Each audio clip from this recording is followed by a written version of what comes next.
Assalamualaikum warahmatullahi wabarakatuh. Waalaikumsalam warahmatullahi wabarakatuh. Kembali lagi bersama dengan kami dari Yayasan Aurika Surabaya. Hari ini kita akan ngobrol.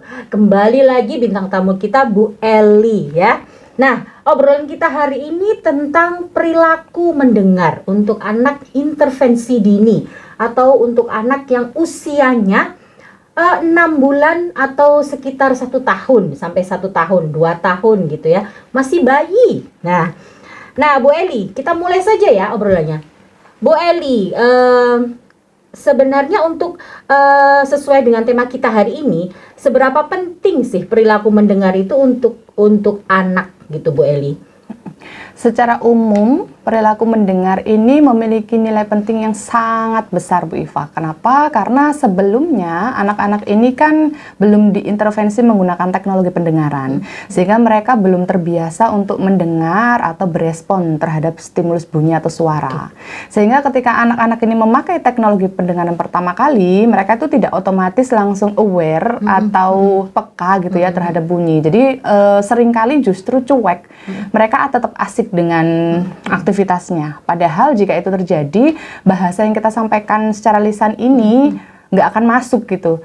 Tidak akan terdengar, tidak akan tersimpan dalam memori, tidak akan terpahami. Nah, itu seperti itu. Sehingga perilaku mendengar ini merupakan PR bagi kita sejak awal ketika anak itu mulai dihabilitasi. Sehingga walaupun anak itu entah late intervention atau early intervention, sebenarnya sama. Semua memiliki kebutuhan atau keharusan untuk memiliki perilaku mendengar. Nah, cuman karena topik kita masih intervensi dini, jadi kita batasi di anak-anak kecil ini. Cuman intinya penting banget untuk dibangun.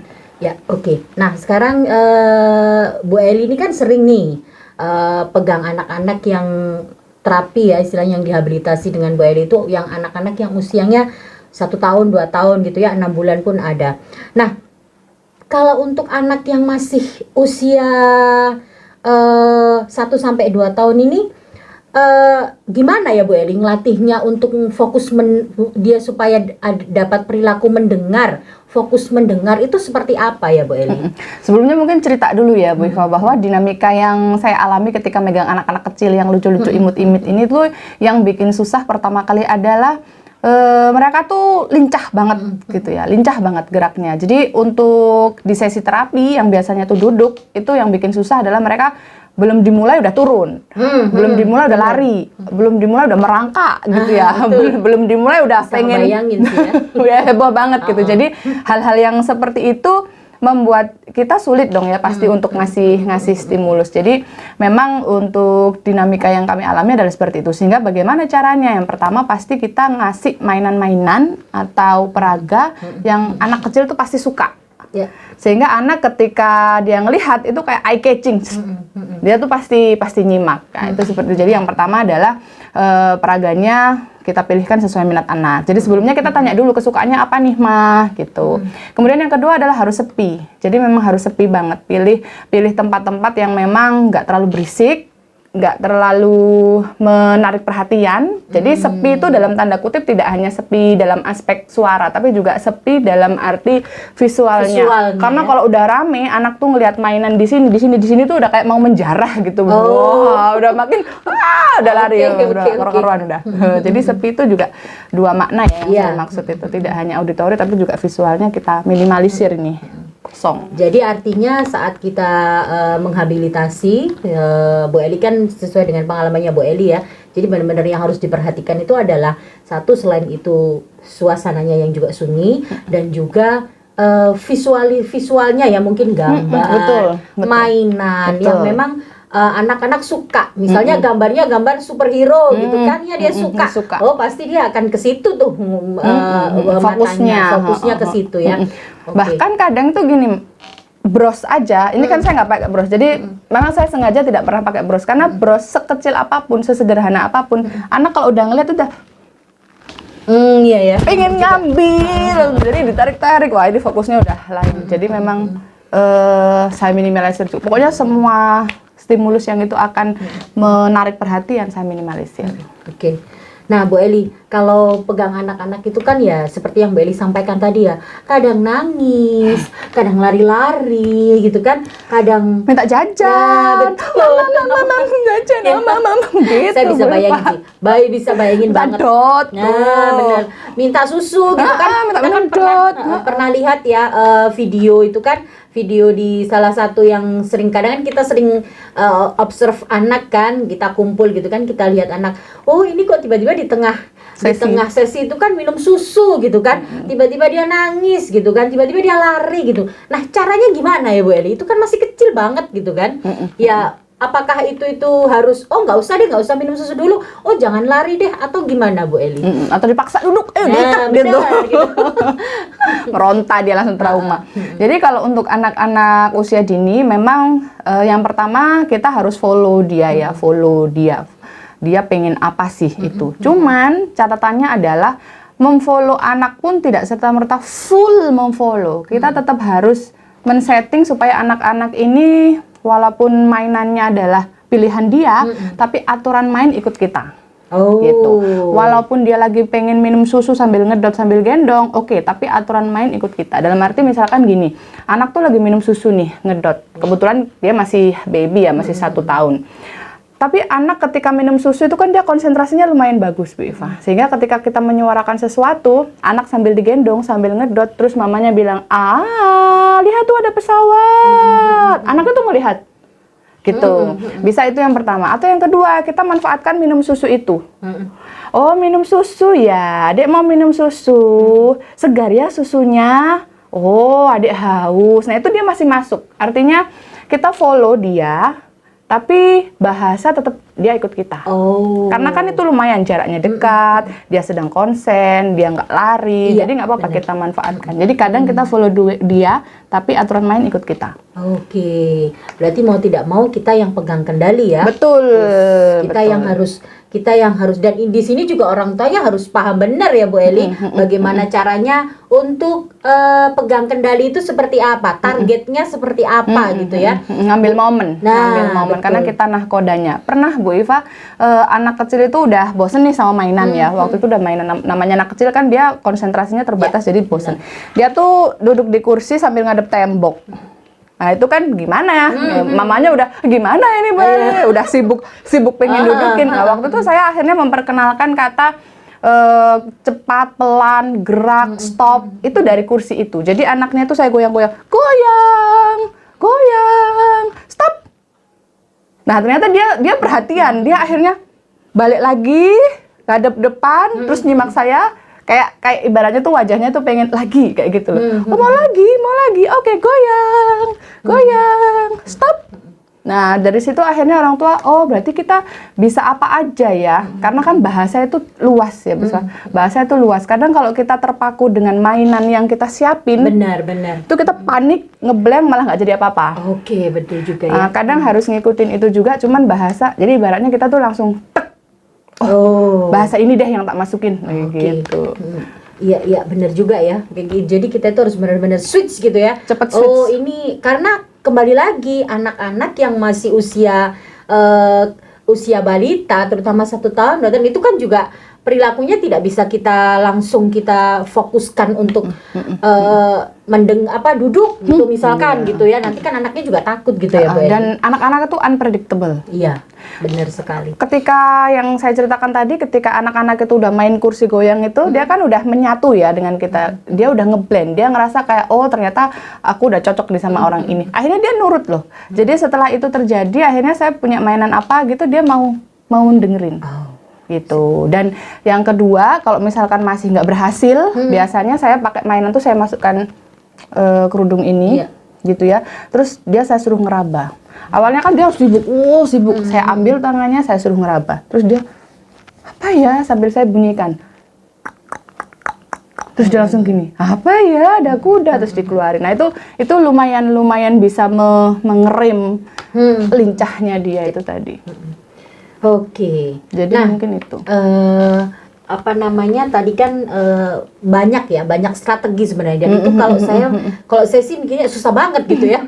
Pegang anak kecil tuh susah ternyata ya. Berkeringat Bu Iva. Luar biasa. Bener juga ya. Keringat itu Bu Iva. Karena kan mau gimana ya, nggak apa-apa sih Bu Eli supaya kehilangan beberapa ons gitu ya. Nah, untuk anak-anak ya, kayak yang anak kecil kayak gitu itu, apakah kita harus selalu pakai mainan baru gitu ya? Karena kan anak-anak udah bosan ya. Apakah harus selalu pakai mainan baru setiap kali terapi? Apakah tidak ada atau apakah harus mainannya itu harus bagus, harus mahal gitu, untuk bisa menarik perhatian anak gitu, supaya dia mau ikut rule kita, ikut kita gitu, atau gimana Bu Eli? Kalau menurut pengalaman saya ya Bu Iva ya, tidak.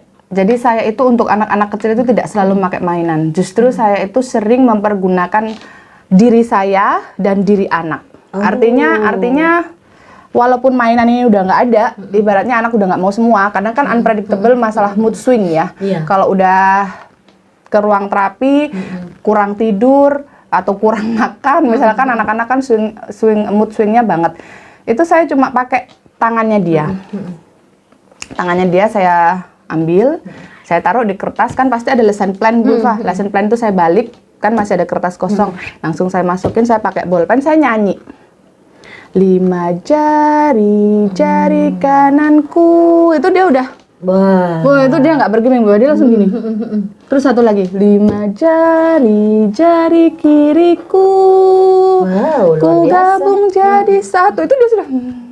Udah gitu, udah nggak lari udah. Jadi saya menggunakan apa yang ada di tubuh dia dan apa yang ada di tubuh saya. Terus nanti gantian, mama, ya mama, mana mama, ya tangan mama, 5 jari ya gitu. Itu untuk anak intervensi dini bagus banget karena nada. Iya, bener ya, bener sekali Bu Eli. Lagi suka musik. Nah, ini berarti ini juga harus mama-mama juga harus paham ya bagaimana caranya untuk melakukan itu di rumah gitu. Betul, ya. Karena kan bahwa tidak semuanya harus dengan mainan baru, bahwa tidak semuanya itu harus medianya harus dengan mainan gitu kan ya.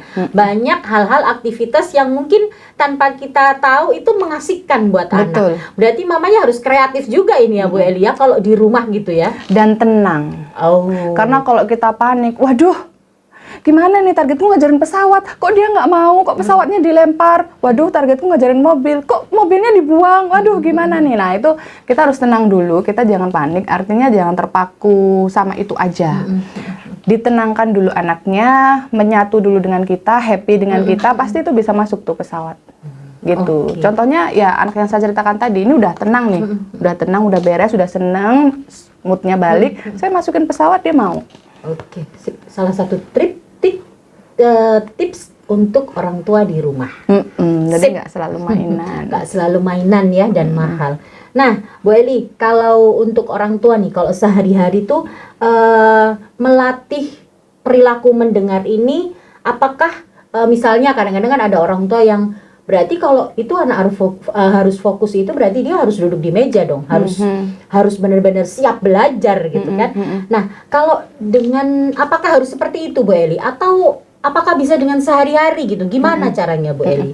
Dua sih Bu Iva, dua. Di meja itu tetap karena belajar di meja itu kan ada fungsinya ya. Yang pertama dalam melatih dia memang untuk konsentrasi dengar, bahwa ini waktunya denger loh, itu kayak gitu. Nanti kalau misalkan ini udah kelatih, langsung nggak pakai nunggu, praktek aja gitu. Kalau di meja itu terutama saya paling ingat banget itu ketika anak umur 1,5 tahun itu ya, itu kan nggak bisa Bu, dia ngelihat apa aja udah nggak bisa.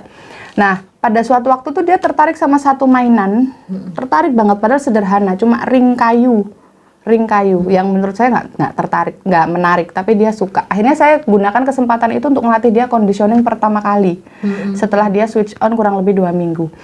Jadi saya conditioning nggak lama-lama Bu Iva, saya nggak lama-lama, biasanya kan nunggu lama, itu nggak. Saya pegang tangannya nggak saya lepas sama sekali. Waktu itu kemudian langsung ada suara masuk lagi, ada suara masuk. Jadi tangan kita harus cepat megang telinganya. Ada suara masuk gitu terus. Nah itu ditiru sama ibunya di rumah. Tidak hanya pakai ring, pakai apapun yang dia suka. Pokoknya dia lagi tertarik apa, gitu kan. Ya, conditioning di atas kasur, di lantai, nggak harus di meja. Kemudian di baby chair ketika dia sebelum makan atau apa, intinya momentum itu diambil. Nah kemudian kalau itu udah terlatih, dia conditioning tahu bahwa ada suara terus masukin. Nah sehari-harinya gimana? Sehari-harinya tuh biasanya bisa cari cara seperti ini, misalkan untuk anak-anak yang baru berbahasa. Jadi kalau anak itu suka main senter atau suka main cahaya atau suka main air, itu dimanfaatin. Kalau anak suka main cahaya, biasa kan main bayang-bayangan, itu lampu kamar bisa dibikin redup. Kita udah nempel gambar yang kita targetkan, misalkan pesawat sama mobil di dinding atau di lemari gitu atau di ya. mana. Terus kita main senter. Jadi kan udah redup nih, redup. Tiba-tiba ada cahaya yang muncul. Hah, ada cahaya muncul, apa ya itu ya? Dengar, ada pesawat kayaknya. Terus dia pasti akan lari menuju cahaya. Ternyata di cahaya itu yang udah disenterin sama papanya, ada gambar pesawat. Itu biasanya anak seneng. Terus papanya mindah senter lagi. Seret. Tuh, cahayanya pindah. Ada gambar brem mobil, dia jalan ke mobil. Ada gambar mobil, brem. Biasanya gitu. Wow. Itu tapi kalau mobil atau pesawat. Walaupun sebenarnya untuk sehari-hari lewat makan, lewat minum, Kegiatan sehari-hari ya yang dia lakukan. pipis, buang sampah itu sebenarnya bisa. Cuman kuncinya 2, di meja iya, sehari-hari iya, nggak bisa dipisah. Sip. Berarti intinya adalah jadi kita itu sebagai orang tua untuk anak yang usianya masih kecil, perilaku mendengarnya dibentuk dengan cara setiap hari gitu ya. Tidak harus dengan dengan menggunakan mainan yang baru ataupun mahal, tapi kita memakai seluruh apa yang kita punya, gerakan apa yang kita punya, apa yang ada yang mengasihkan untuk anak-anak itu bisa dilatih untuk fokus mendengar. Wow, luar biasa Bu Eli. Nah Bu Eli, yang terakhir, pesan atau tips-tips untuk melatih perilaku mendengar dari Bu Eli di rumah. Di rumah. Apa? Yang sering kali dihadapi oleh orang tua biasanya adalah ketika anak itu menangis atau meronta atau mungkin gulung-gulung sehingga dia tidak mau mendengar. Yang pertama yang harus kita lakukan itu kita tetap tenang. Kita nggak perlu panik, kita nggak perlu langsung saat anak menangis itu anak langsung dipaksa gitu ya. Ini main ini misalkan begitu ya, karena ini tadi terikat usia karena usianya masih sangat dini banget. Kalau dipaksa malah khawatirnya trauma. Nah, lebih baik kita cari apa minat dia, benar-benar cari apa kesukaan dia. Suka air, suka senter yang cahaya, suka kutek. Ada loh muridnya Bu Iva kan yang ada yang suka kutek, pakai kutek. Sangat suka. Nah, pakai hal-hal yang dia suka. Kutek pun misalkan kita bisa ngajarkan kuku, bisa ngajarkan tangan, bisa ngajarkan jari. Intinya adalah ketika kita tenang, kita bisa, kita switch deh. Oke, dia lagi nggak mau ini. Oke, pakai yang lain. Apa ya yang bisa kita manfaatkan? Oh, ini aja kertas. Oke, aku nyanyi sambil gambar ini. Nah, dan lain-lain. Jadi di rumah pun, walaupun anak menangis, tidak sama dengan kita stop belajar. Walaupun anak menolak, tidak sama dengan kita ikuti keinginan dia untuk tidak belajar.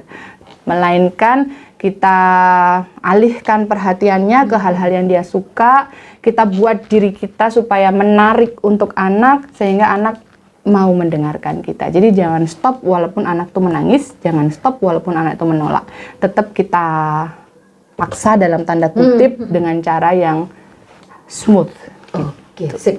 Oke, terima kasih Bu Eli hari ini Sama-sama, sudah Ibu bersedia Iva. dan berkenan untuk berbincang-bincang dengan kita di sini. Terima kasih semuanya.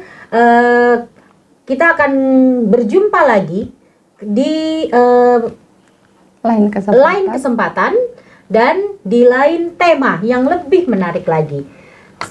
Assalamualaikum. Waalaikumsalam. Sampai jumpa. Sampai jumpa.